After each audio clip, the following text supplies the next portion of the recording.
Hello, everybody. Co-owner Om Gandhi here. Welcome one, welcome all to the audio edition of the Fireside Chats. For more stories like this, go to our website at runtrymag.com. That's runtrymag.com. You can also find us on Instagram at runtrymag, and you can also find us on Facebook at runtrybike. And now, on to the show. 1, 2, 3, 4.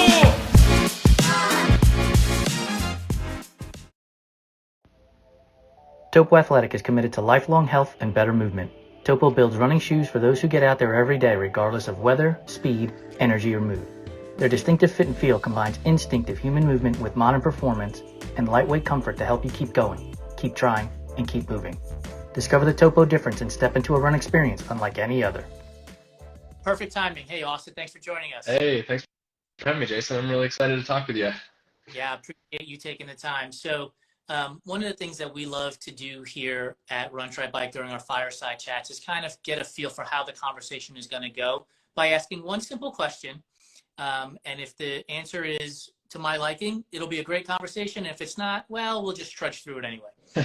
So the question is, pineapple on pizza, is that a yay or a nay for you?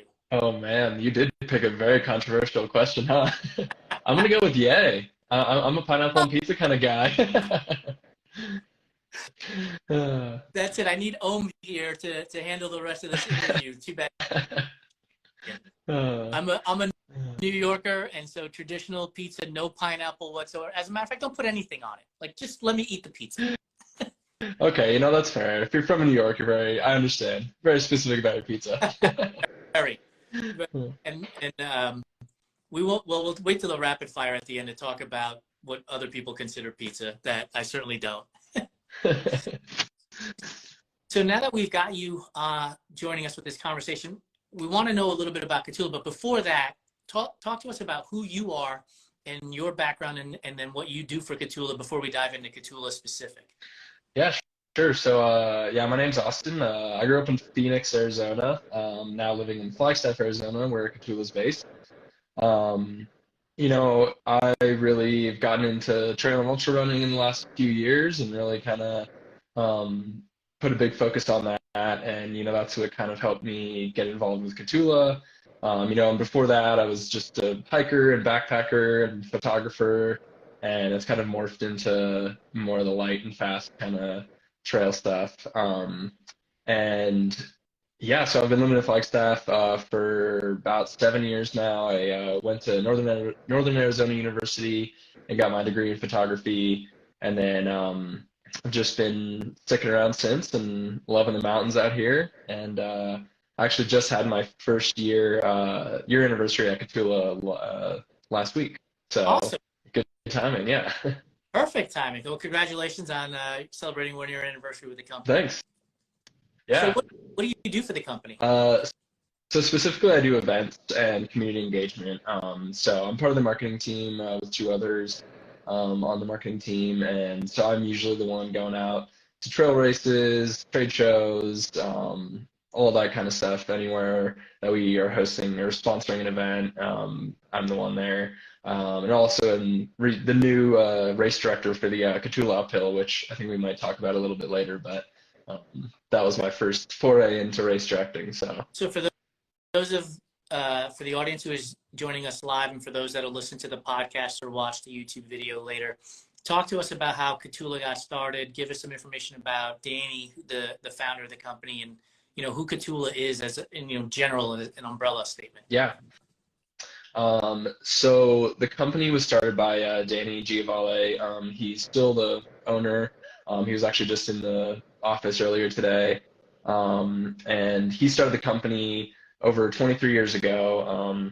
And it was inspired by him and an incident he had on a climbing trip in the Italian Dolomites. So he was, I'll leave the year out because I'm not exactly sure what year it was, but I know it was in the 90s, I believe.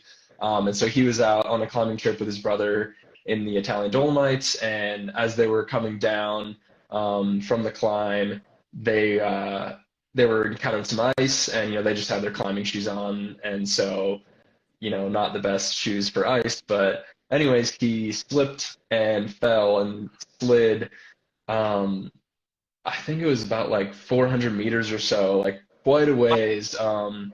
And I mean, he kind of thought he might die. It was kind of a near-death experience, and he kind of, had a really visceral, scary experience. And luckily, he made it out alive, and actually was a little banged up, but for the most part was okay. And so after that trip, he kind of was inspired to create something that people in the mountains could use to be safe on snow and ice, and specifically with the purpose to be packable and lightweight and to be used on flexible footwear. So the KTS crampons was that first product that he created, and it's evolved a lot since then. So I happen to be a marketing professor at the college level, and we talk about products all the time. Was there not a competitor in the marketplace already when Danny decided to start Kahtoola, or did he see those other products and thought, I can do better? I think there maybe have been, at least with the crampons, there's like technical mountaineering crampons, but the KTS crampons were the first crampons to be made for flexible footwear. So that basically means you can use the crampons on a regular hiking boot as opposed to like a technical mountaineering boot that aren't flexible. So he invented the flex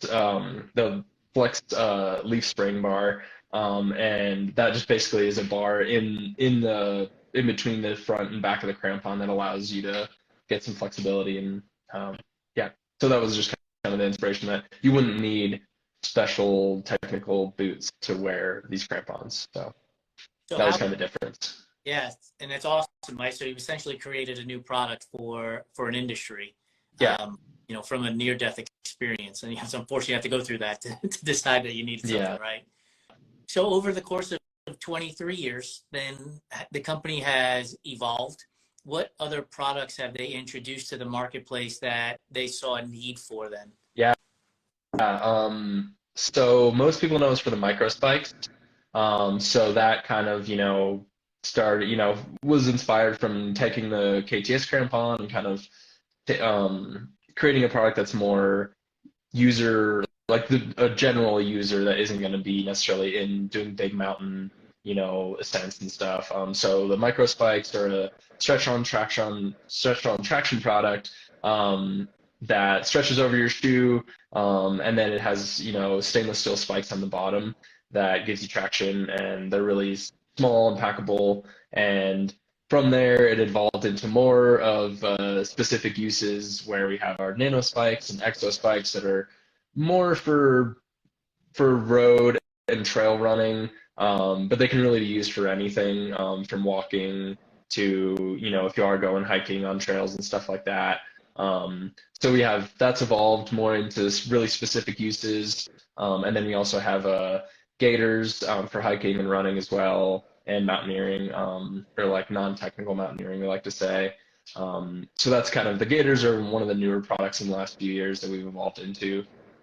And yeah, but like I said, most people know us for micro spikes, but we're trying to, expand that as well. So not to give away any secrets, but any new products on the horizon that aren't gaiters or spikes, trekking poles? So no, not that I know of, actually. I know the R&D team is always tinkering. I'm sure they have plenty of ideas, but nothing, in the near future. I got some few new like spikes coming out. Like we redesigned the nano spikes. Those will be coming out in the fall, and we have some few other projects that I'm not allowed to talk about yet, but those will be coming hopefully within the next year or so. But yeah, so some exciting stuff on that end. I'm gonna have to work on my journalism question so I can get that out of you for the future. Yeah, I don't know. They might kill me if I let that out. Yeah. So I mean, we've been partners with Kahtoola and running some marketing to our readers and followers for a while now, and one of the things that we always look for in partners is people who share our vision and mission, that there's a spot at the starting line for everybody.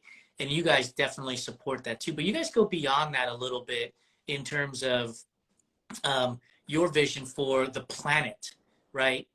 Talk to me a little bit about the sustainability component for Kahtoola, and why is it important to the business? Absolutely. that has been a focus for a long time. And in 2019, I should say we took all of our 2019 carbon offsets, and we were able to completely offset, or sorry, I should say carbon emissions, and we were able to offset those completely. So we were able to last year be completely carbon neutral. So basically that just means everything that we emitted, from shipping to our headquarters to everything, we were able to offset that. And so that was kind of a big, project that was towards the, and most recent things that we've been doing. But overall, we put a lot of effort into that because the planet is just really important to all of us at Kahtoola, and we just, we think that everybody deserves to live in a planet that, isn't affected by climate change, and we're going to do everything that we can to help that. So, so I mean, with that, so we do the, carbon offsets. Our offices are solar powered. We invest in other companies or other organizations, I should say, that are focused on protecting the planet, and some really specific ones. And we are a 1% for the planet business. So that's there's a lot of different moving parts in that. I can't speak to that too much because it's so involved, but that's essentially the why we do it. Designed for running adventures on a variety of surfaces, the Kahtoola Exo Spikes footwear traction are at home on ice and snow, as well as on dry, rocky ground. 12 ultra-durable tungsten carbide spikes provide an impressive amount of grip when you need it, and stand up to rocks and other abrasive trail features when you don't. Exo Spikes will inspire you to follow the trail less traveled, even when it's covered in ice. For more information, visit Kahtoola.com. One of the other things that we see on the website on Kahtoola.com, Austin, is the philanthropy side of the business. Give us some insight into that, because you don't really see a lot of companies promoting that on their website. And I think it's really intriguing and smart, to be honest with you. So what is that, and what is it that you guys are doing? Yeah, so again, that's also been a really big focus for us. Since Danny started the company, he always wanted to be able to give back to the world. And he was really inspired by his travels to other indigenous mountain communities around the world. And so that has expanded a lot. So it used to be kind of specifically focused on indigenous cultures, indigenous mountain cultures. So it used to be called Kahtoola for the People. We recently changed the name to the Kahtoola Philanthropy Program. And that is just to kind of integrate it all together to say that it's not a separate piece of Kahtoola, that it is Kahtoola, that this is who we are, this is what we stand for. And so we basically have several different grant application periods throughout the year, and any nonprofit organizations can apply for these grants. And there's really not much of a guidance on how much they can request. We do give them some caps, but we kind of basically take that internally. We talk with all the associates that want to be involved at Kahtoola. So anybody that works at Kahtoola is allowed to participate. And then we go through each application and we decide and vote as a team on who we think deserves to get that grant money. And so that's just our way to kind of just give back to the world. It's expanded a lot more into outdoor community and environmental focus as well. So basically any organizations that fall within, indigenous cultures, environmental, and then outdoor recreation is basically kind of what we focus on, or what we prefer to, support.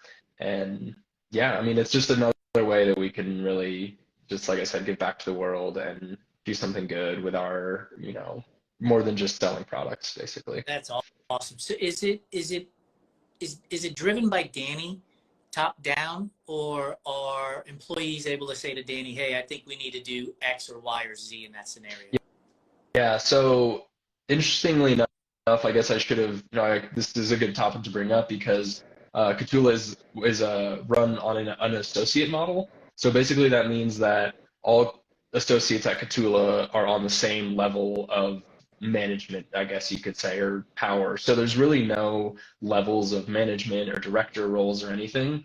So the point of that is to kind of keep it, everybody feels like they're involved and has the same amount of power and has ownership and all that. And so I'd say the idea of it was definitely, started by Danny, and he, spearheaded it for a long time. And then now we have one of our other associates, Betsy, that kind of is the one that does all the heavy lifting of actually organizing it all and communicating with all the organizations and giving all the other associates the information that we need to be able to choose who we're going to support. That's pretty cool because, in the way most organizational structures are, right? It's pyramid, right? Where there's one person at the top who's essentially directing, and companies will always say, oh, we listen to our associates or we listen to our employees, when the vast majority of the decisions are still being made at the top level. So if you guys have a horizontal org chart, for lack of a better term, then clearly everybody's able to contribute. How do you think that helps the company grow in the long run by having a horizontal organizational chart? Yeah, that's a good question. I mean, this has been my first experience with that type of model. And, I think it's effective because it does give us all ownership and accountability for what we're doing. And you can't really depend on somebody else to make the decisions. So I think, it creates a strong, focus and effort from each associate, because we are all really accountable for what we're doing. We can't say, oh well, they made the decision, my manager told me what to do. It's kind of each of us making the decision, each of us contributing equal amounts to the success of Kahtoola. So I think to me personally, I think it just feels awesome to just feel like, oh wow, okay, I'm not just like another cog in the wheel. I'm actually, making a difference here and doing things that are helping the company, and people appreciate it and all that. So yeah.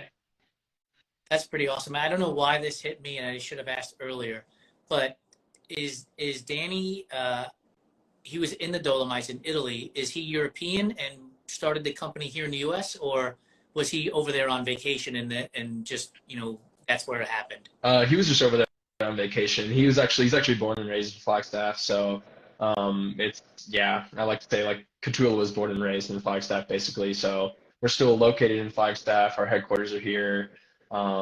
We have some associates kind of spread out around the country and 2 in Germany now. But for the most part, most employees are based in Flagstaff, Arizona. Do you find, do you guys ship internationally? We do, yeah. And do you find that there's a bigger audience for you in Europe, or is the audience still mostly US based? Right now, it's mostly US based. That's going to be a big effort for us to do, is growing into the European market. And there's definitely potential there. We're still a fairly small company, so it's just taking the effort to grow that. So we're working on it. But yeah, I would say mostly it's most of our business is from the US right now. What's been the one thing, this is, it's always a difficult question when you say one thing, but what's been the one thing that in your year at Kahtoola that you've just been like, man, I can't believe I get to do this? I would say being able to like incorporate my running, like my passion for trail running and ultra running, into my job. I mean, there's just a lot of times that I get to go to these events and I get to go on runs when I'm not working, and I'll be in beautiful places. Like I'm going to work Hard Rock in July, in the San Juan Mountains in Colorado, and like it's just wow, I get to like go work at the workout booth for a handful of hours during the day, and then I got to go play in the mountains the rest of the day. So I mean, that, and just being around the community, along with that, being around the trail and ultra running community is so cool. I've gotten to meet so many awesome people, and that's pretty special. And yeah, I'm just like, what, I get to call this work? Like, I'm like, I'll take it, So that's definitely one that stood out. We just got to talk to friend of Kahtoola, Peter Mortimer, last week, and we talked about Ouray, in the San Juans as well. He didn't mention Hard Rock, so I'm not sure if he's racing it, but I will see him at the Canyons at the end of April because he's racing the 100-miler as well. Did you hear the story of how Peter and I are somewhat connected, by the way. No, I haven't. So in 2016, he raced Coldwater Rumble, and so did I. And I tease him about this a little bit because at that race, he finished fourth, only 11 minutes ahead of me. And I finished fifth. And what's crazy is like our paths have diverged so much, right? He's out here racing UTMB, winning all of these events. And I'm on this side now, like, man, I'm kind of scared about the canyons coming up. And he's probably thinking, I'm thinking I'm going to win this thing. 7 minutes, 7 years, 11-minute difference between the two of us 7 years ago. It's crazy. Oh yeah, he's an animal though. I mean, I went on a run with him like a few weeks ago, and he was with some buddies, and he was the one saying, "Oh, you guys are gonna drop me, like I'm slow, I haven't been running," and we were all just like trying to just hang on. So he was just dropping us left and right, and we we're all dying. So I mean, that's just he's just too humble. Our paths crossed again a couple of years ago when I climbed up Mount Eldon at Cocodona, and he had already finished the race. I think he finished second or third at Cocodona that year, and he greeted me when I got to the aid station, and he says to me, what do you need? And my response to him was to get off this fucking mountain. Like, I want to finish this race. Like, I'm done. Get me out of here. And he's like, no, sit down and eat. And so we just, we talked about that yesterday. So look, if you've got Peter Mortimer as a friend of Kahtoola, then obviously the company's doing things the right way, right? Yeah, he's a really solid guy. Yeah, that sounds exactly like something he'd do. Yeah, he actually had a Halfling 100 I ran in October, and same thing. He was grilling out at Jackass Junction, and he stopped by. And he's like, "Oh, what do you need, man? I got like all this, I got mac and cheese and all this stuff." And he's like handing me food. So, yeah, he's a solid guy. So that was your first 100, right? That was my first 100. Yeah. So I remember we talked about this months ago. How did it go? That was great. Yeah, I actually had a really awesome experience, and I grew up kind of right on the other side of the mountains there, so it was kind of my hometown trails. So yeah, I had an awesome experience. Had a bunch of family out there, and my girlfriend paced me for one of the loops, and yeah, it was a great day. I was really happy with it. I mean, it's still 100 miles, so it hurt, but overall though, it was awesome. So have you hit the register button for the next 100 then? Not yet. Just ran Black Canyon 100K like a month ago, I think. Yeah, about a month ago. So I don't know. I'm running Boston in a few weeks, so switching up the gears to road, and then I don't know. Yeah, I'm trying to figure out what to do. I was just talking last night with my girlfriend about that. I don't know, because she's running Cocodona in soon, in a few weeks or 5 weeks or so. So I'm just gonna be crewing and pacing that, but yeah. Not sure yet what's coming. Have you been out there for that event? Yeah. Yeah. For Cocodona? Yeah. Yeah, I volunteered to do the live stream the first year. I actually followed Michael Versteeg up Eldon, filming. And then last year, Carrie also ran Cocodona. And so I paced her and crewed a little bit as well. So yeah, I've totally fallen in love with that race. And it's just such a cool event. I would highly recommend anybody to check it out. It's pretty special. It's a neat way to see Arizona for sure. Like, it's a really neat way to see it. And the difference in the environment, right? Starting at Black Canyon City and then finishing up in, going through Sedona and Flagstaff. It's like being in two different worlds without having to get in a plane to do it. Oh, right? yeah. Absolutely. I know. That's the beauty of Arizona. I mean, it is really, you kind of get to see all the different climates of Arizona in that race. So, yeah. So we've been talking about a handful of events. You mentioned that you're now the race director for Kahtoola Uphill. So give us some insight into what that race is, because I've seen the pictures. It looks like a blast, but give us some insight into what that is. Yeah, so the Kahtoola Uphill is in it. This will be coming up in 2024. It'll be the 17th year.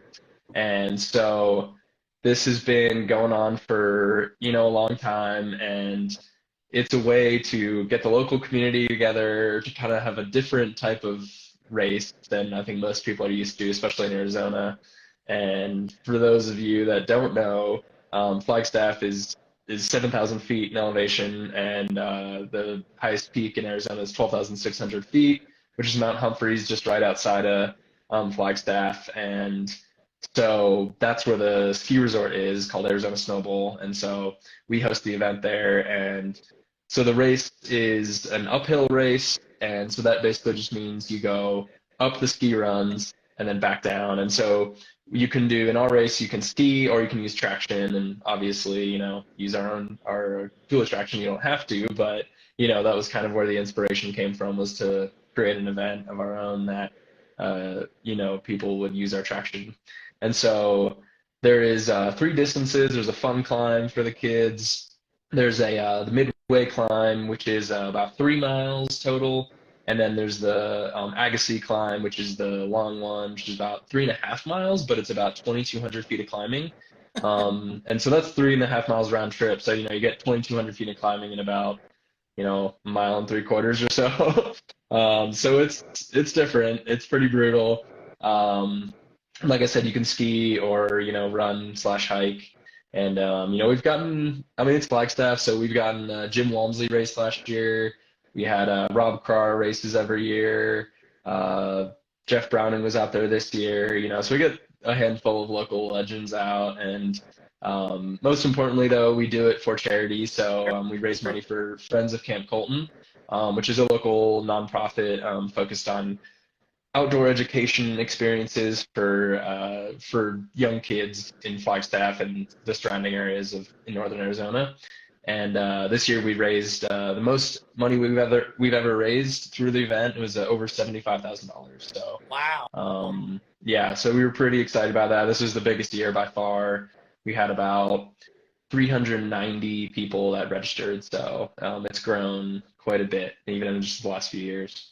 And so now you're going to be race directing 2024. Did you do that in 2023? I did race direct in 2023. That was my first, time at the event. So, I had a lot to learn. So it was more of a learning experience, and learning hit the ball out of the park with $75,000. Well, it's a huge team effort, and Ari, who is the executive director at Friends of Camp Colton, she's a huge help too. And so, it was kind of more checking the boxes and, just following through with everything, rather because I'm not the one creating the race, so it's kind of all set up. But yeah, I'll be race directing in 2024 as well. So, and that's in February. So, are there other events that you guys are either putting on or looking to put on to kind of maybe have one, in the summer versus the winter in February? Not at the moment. We've kind of discussed a little bit about possibly expanding the event, like some more uphill events, just because we feel like that's kind of neat. It's a niche, unique thing that we can use our products for, or people will use our products. And so, not that that's the focus, but it's just, I think more that it's unique and interesting. And so that would be probably a while down the line until we actually, follow through with anything on that. But it's always fun to think about that kind of stuff. Do you know if anybody submitted their time to fkt.com?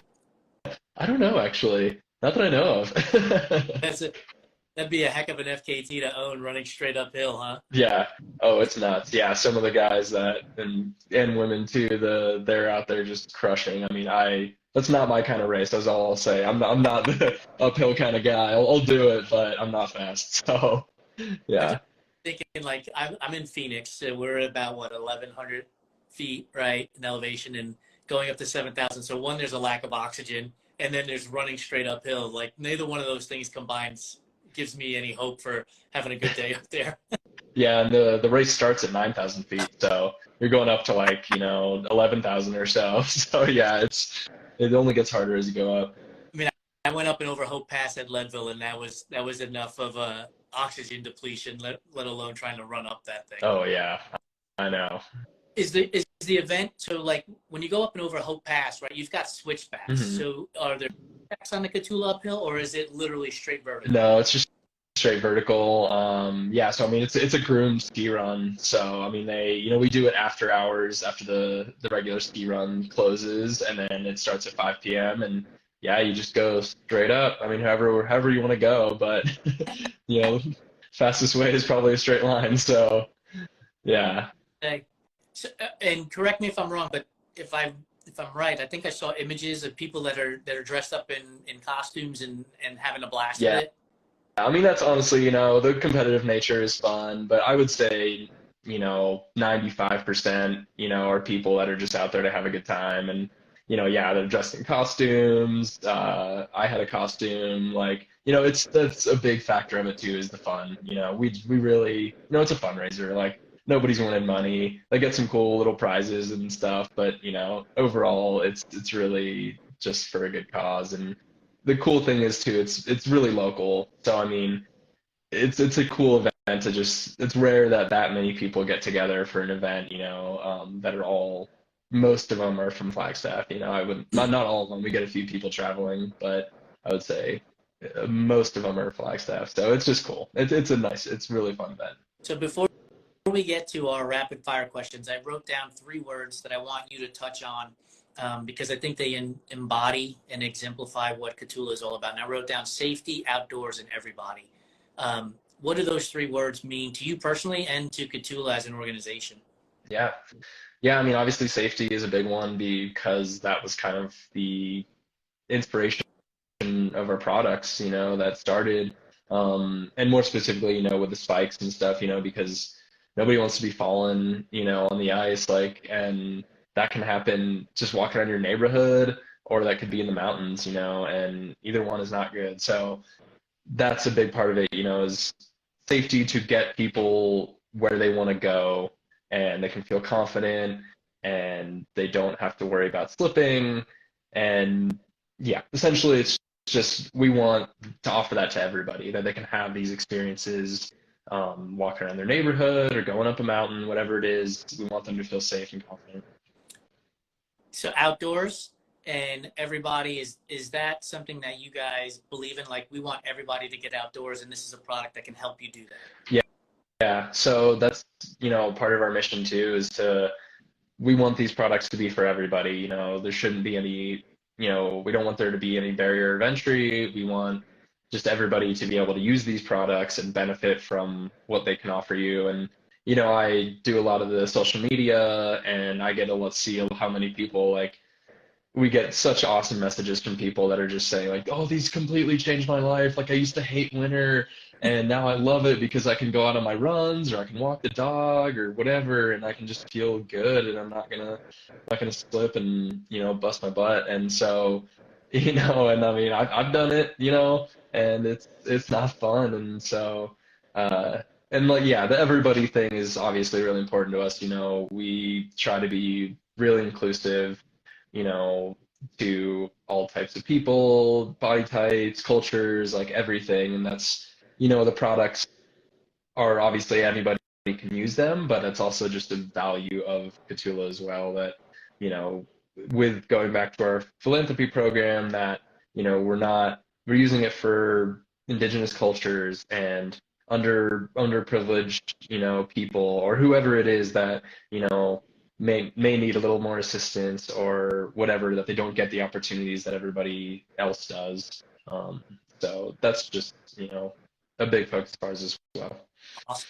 Before we get to the rapid fire, one thing I do want to ask you about, because you mentioned it again with the philanthropy side, is there a deadline for grant applications, and where can nonprofits go to find the application to fill out and submit to Kahtoola?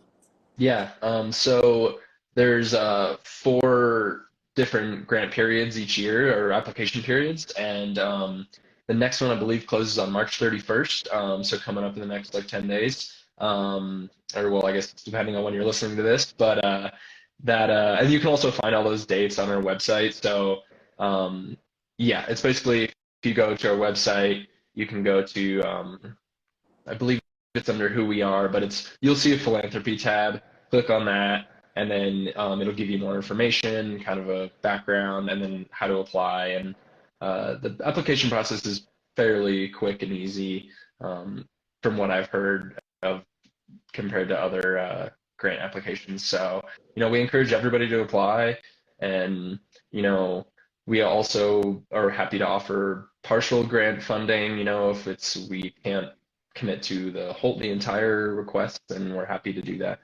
part of it. Or we've even had a company that this year reached out to get microspikes for their group, where that they take kids out on, outdoor experiences and all that. And we donated a bunch of microspikes so they could do their winter hikes and stuff. And so it can be as simple as that as well. That's awesome. Makes makes me, as the founder and owner of Run Try Bike, to be partnered with a company that's doing that. And so for everybody who's interested in the grant, if you're a nonprofit business, it's Kahtoola.com about. There's a philanthropy button underneath there, and it's literally the first thing you'll see.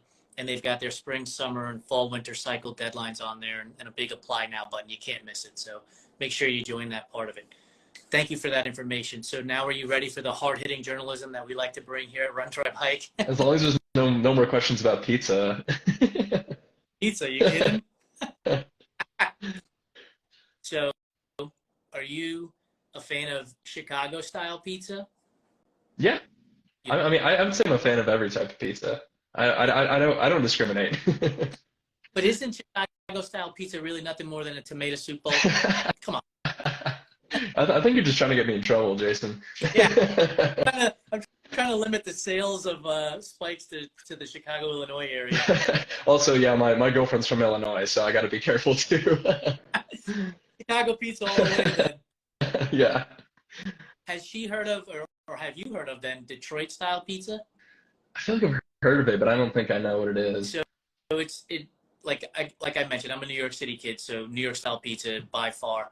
But Detroit style pizzas, I really enjoy it. So it's a square pizza, right? And it's baked with cheese on the outside, so the cheese like gets crusty against the crust. And I would say it's pretty damn Okay. good. All right, I'll have to try it. You'll have to check it Cool. out. So we love candy here at Run Try Bike, and so we always ask good candy questions. So is candy corn a candy, or is it nothing more than wax with sugar over top of it? I'm gonna say the latter, wax with sugar over top. I'm not a huge fan of candy corn. There are very few people that are, Yeah, I by was the way. gonna say, yeah, that's low on the totem pole for Halloween candy for sure. Just throw it in the garbage. Yeah. Peeps. Is Peeps a candy, or is it nothing more than a marshmallow covered in dust? Oh man, that one's a little trickier. I have some fond memories of eating Peeps, I think. I might be on board with the Peeps, more so than the candy corn. So get this. We've asked this question of everybody. I think this is our 47th episode. And a handful of people have told us that the best way to eat Peeps is when they're stale. Huh. It's like, Okay. to make them even worse. Like, I don't get it. Oh yeah, I don't know. It's been years since I've had a Peep, so I can't say. Good for you. Keep it that way. We're talking about marshmallows. How do you like your marshmallows on the open fire? Like slightly tan brown, or like black crispy charcoal? I kind of like them pretty dang crispy. Because Yeah. then they're super gooey inside, and you put Yes! put the graham cracker in chocolate, and it's just like a gooey, just masterpiece. You like licorice? Oh yeah, So are you a red licorice or a black licorice fan? red for sure. Red for sure. Yeah. Twizzlers, red vines. This is like a debate in my family. Like, that's a tough question. I might go Twizzlers. I think I'm a Twizzlers guy. I'm a Yeah. guy too. Nice. Especially off, and then you make a straw out of it. I mean, Yeah, come on. exactly. Yeah. Cadbury eggs, yay or nay? I don't know if I know what that is. Wait, what are those? Peter knew what it was immediately because obviously it's British. Oh But yeah. it's an egg, comes around Easter time, and when you crack open the chocolate, the sugar is designed to look like an egg yolk. So you have the yellow part and then the white part. I don't think I've ever had that. Sounds interesting though. I'll have to try one. It looks awful though. Like there's something about it. Like it's a chocolate egg that all of a sudden is like looks like an It egg. just looks wrong. Yeah. Yeah. That does sound kind of gross. Are you a cake guy or a pie guy? Which do you favor? Ooh. You could be both. I might go pie. I mean, I love cake too, but yeah. Favorite kind of pie? Say apple. Apple. Yeah. What are your key lime? What's that? What are your thoughts on key lime pie? Oh, I could take it or leave it. I don't Really? know. Yeah. I don't know. Oh, it's my favorite. Really? Yeah. Cake side, is red velvet cake an actual flavor, or is it just chocolate cake with red icing, red dye? I like red velvet, so I'm gonna go with that it's real cake. 50 here. This conversation is going to be going downhill quick. What's your favorite type of cake then? Oh, I'm simple. I like just like vanilla cake with like just some good icing, as Yeah, long as it's like nice and not yeah, dry, I guess. yeah. It's got to be. Exactly. Well, I was trying to hold off from saying moist, but you said it, so Nobody wants to eat cardboard with icing on it. That's. it's true. Do you like barbecue? Like not grilling, but like barbecue. Yeah, So the definitely. U.S. has a lot of barbecue arguments. What's your favorite out of these three? Because I know there's more. North Carolina, St. Louis, or Texas? Oh man, I don't know. I mean, I couldn't really say. I'm Arizona, so I don't even know. I'm not that experienced in barbecue. You know, we All right, like so, our. I don't know. I don't know what there's. I don't know what we eat in Arizona, but so I'll help you out. North Carolina is mostly vinegar-based sauce. okay. St. Louis is dry rub, and Texas is like moppy wet. Hmm. I'm gonna say. I think I like the vinegar base. As, yeah. I don't know. I mean, I was vegetarian for many years, so that doesn't help Yeah. my knowledge either. What's your go-to recovery food after a long run or race? Hmm. One that always first comes to mind actually is pizza. I don't know why. It's just like filling and hearty. Try to eat healthier usually, so lately it hasn't been that, but it's usually not specific. It's kind of all over the place. Kind of, I guess, whatever's around. You don't have to shout out the event, but what's the worst aid station food you ever got? And after you ate it, you were like, "What is this?" Oh God. Well, it's not. I'll say two because I think one isn't technically a food, but I remember I was doing a trail race and it was actually my first ultra, and it was a hot desert race in Phoenix, and I don't like pickles, but I was cramping, so I asked for some pickle juice, and I took a shot of it, and it was like hot because they didn't. It was like a remote aid station, so and I was just like I like almost threw it up. I was like, oh God. I was like, I'm good. That's all I needed. But then I think those like boiled potatoes with just like salt, I'm not a fan. They're just Man, so boring. Yeah. I raced Lake Sonoma a couple of years ago, and it's a great event. But it was so hot. It was the first time they had the race in April, so it was so hot. It was like 100 degrees out there, and I got to mile 37 aid station, and they have all the regular stuff. And I was like, I'll take one of those square peanut butter and jelly things. But the thing must have been sitting in the sun from the moment the gun went off, that it practically was like toasty and hot. It was awful, Oh God. so bad. So it's like your pickle juice. I was like, oh, and Yeah. done with it, you know? Oh yeah. And I mean, so, yeah, if it hits you wrong in the wrong part of the race, it's just like the worst thing you could imagine. But we just keep trucking, right? All right, last few questions. So when you're out running, are you listening to music, a podcast, or nothing at all? I mostly podcasts, I'd say. Not every run though. Like long runs, I almost never listen to podcasts or like anything.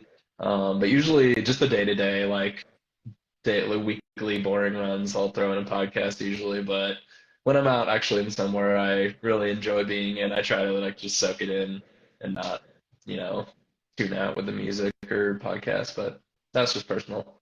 Outside of the Run Try Bike Fireside Chats is your favorite podcast to listen to? Who else are you listening to? Um, you know, I always love Dylan Bowman's podcast, the Free Trail podcast. That's a good one. I think he's been doing a really awesome job with a lot of that whole space, and it's a lot of trail running stuff. But I'm trying to just think what I've been listening to lately. My girlfriend's like obsessed with the Armchair Expert, like Dax Shepard. So we've been listening to a lot of that. And then the Single Track podcast too. That's a great one. More trail running stuff. Are you more of a book guy, a TV guy, or a movie guy? I'd say book. I try to read most days if I can squeeze it in, and yeah, I've been getting in some good books lately. So Recommended reading for our listeners? um, well, fitting actually. Right now, I'm reading Running While Black. Blanking on the author's name, but it's a pretty well-known book, I think. And yeah, it's just a really interesting perspective from a Black woman who is, who got into running, and just how that's, been a struggle to feel welcome in a community that she doesn't feel like that is made for Black people. So it's been a really interesting perspective, and a lot of like just good, things for understanding how that is as a, for somebody like me. I'm a white male, and so it makes you think a lot differently. So I'd highly recommend that. Awesome. We'll put that in the show notes too. Yeah. Very cool. So just to wrap it up, tell us where we can find Kahtoola outside of the website, and obviously here on Instagram, and where you guys are going to be, if you're going to be doing anything big coming up. Yeah. So yeah, I mean, it's just kind of like at Kahtoola on pretty much everything. It's a pretty unique name. So what does it mean? And oh, that's a good question, actually. Yeah, I'm glad you asked that. It means directly in Tibetan. Okay. So that was, I'm not exactly sure on the like full story on how Danny picked that, but like the company was inspired by like kind of Tibetan mountain culture and his experience in the Italian Dolomites, and so I think he just felt like that word connected, that to our products will get you to go directly where you want to go, kind of idea. So yeah. Awesome. So Kahtoola.com, at Kahtoola on all the major social platforms. Austin, thank you so much for joining us. It was enlightening to learn more about the business and where you guys are headed, and cutting it up with you about racing and stuff like that. Thank you so much. Yeah, thanks, Jason.